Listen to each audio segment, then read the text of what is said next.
Good evening and welcome. I'm Sheila Balgobin and I am the Dream Decipherer, and I help you to crack the code of your sleep and dreams so you can sleep sound and dream deep. As promised, I kept saying I was going to do it, and finally I'm getting it done. I am looking back at one of the dreams that I worked on with a client.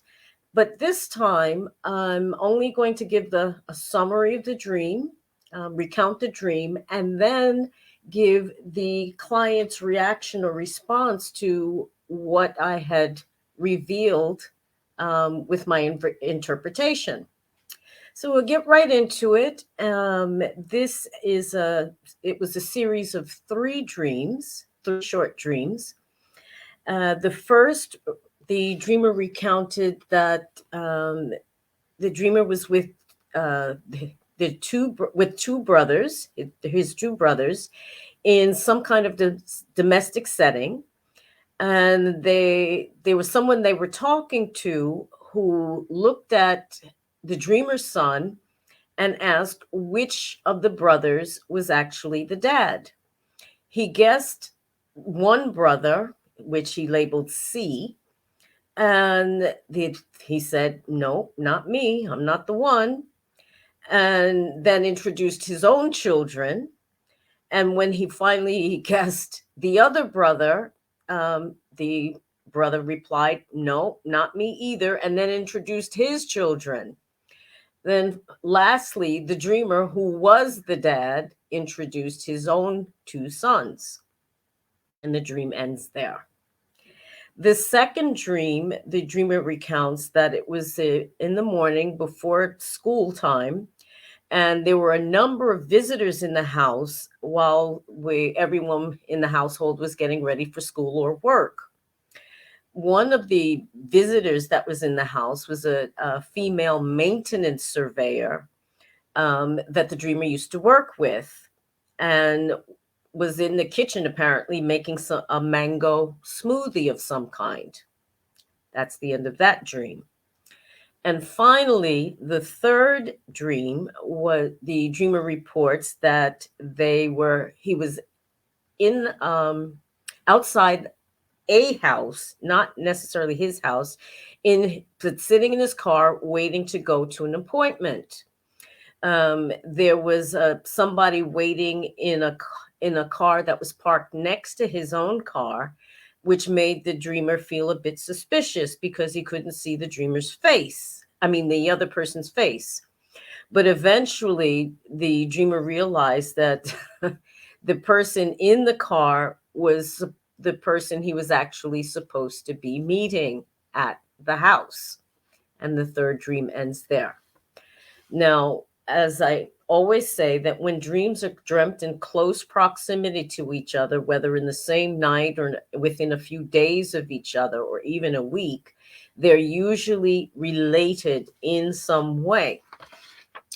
So we're going to go from there to the actual reactions of the dreamer with regard to the dream. I'm not going to go back through the interpretation because that takes a little bit too much time. And I think it would be more interesting to find out from what I pulled from the dream, what the dreamer actually thought. The dreamer reported that he found my suggested interpretations or views of the dreams interesting, because he hadn't noticed that there was a progression between the dreams and the house, that there was a connection between them, and had forgotten that I often say that characters in our dreams don't necessarily represent themselves, but represent some aspect of them ourselves.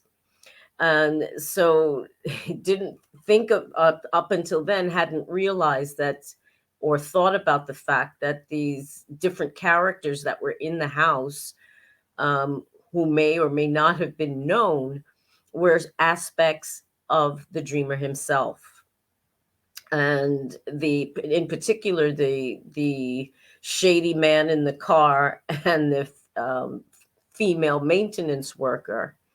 Um, he wasn't aware that they were could be aspects of his shadow self, the parts of him that were unknown or unfamiliar, and which prompted him to say that he felt that the suggestion that these were shadows of the dreamer himself were actually spot on, and that he didn't needed to do more shadow work and recognize that these people were pointing out things about himself that were hidden, unknown, or unacknowledged in some way. um, as the With regard to specific characters in the dreamer reported that this maintenance surveyor was actually someone who worked. He was a co-worker and was a fierce and sexy older woman who was operating in a man's world and was therefore quite tough, and actually struck fear in all of the middle-aged men in the organization because they felt threatened by her. But he acknowledged that in the dream, she was acknowledged him as being an alpha male, um, but that in actuality, he really wasn't on her radar at all at work because he wasn't an alpha male. But it said that once he had given her a lift and she treated him something like like a big sloppy puppy or a little boy. So what the dreamer concluded with all of this, that there are some contradictions between their more liberal attitudes about things, about male and female roles, and as opposed to more traditional gendered roles that people expect from of others in society, and that it's a contradiction within himself that he is working on and trying to resolve. Now, it would be interesting maybe to look at ahead, after a time, because this was some time ago, to find out whether this contradiction has actually been resolved, or at least made peace with, over time, as the dreamer worked more on his shadow side and the unknown characters that live inside his house. Now, just to preface it, houses, um, in a psychological sense, actually represent our inner life, and the different rooms in the house will represent different aspects of our lives. I mean, the bathroom could talk about feeling clean in some way, or tending to oneself, or getting rid of stuff, in terms of using the loo. The kitchen I say, is always the heart of the house because everybody passes through the kitchen.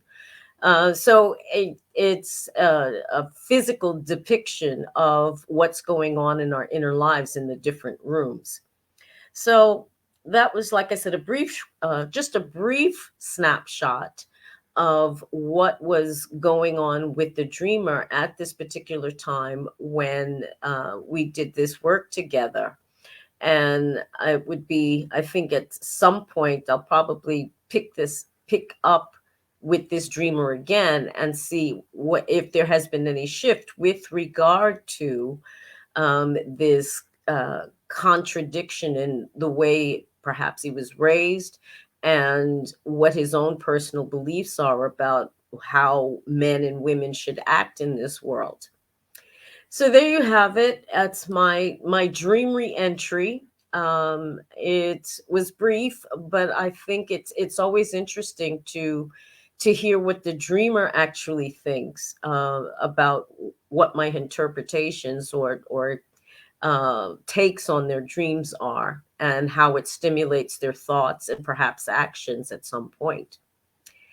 Thanks so much for watching and listening. Have a great evening and rest of the week, and I'll see you again soon. Take care. Bye-bye.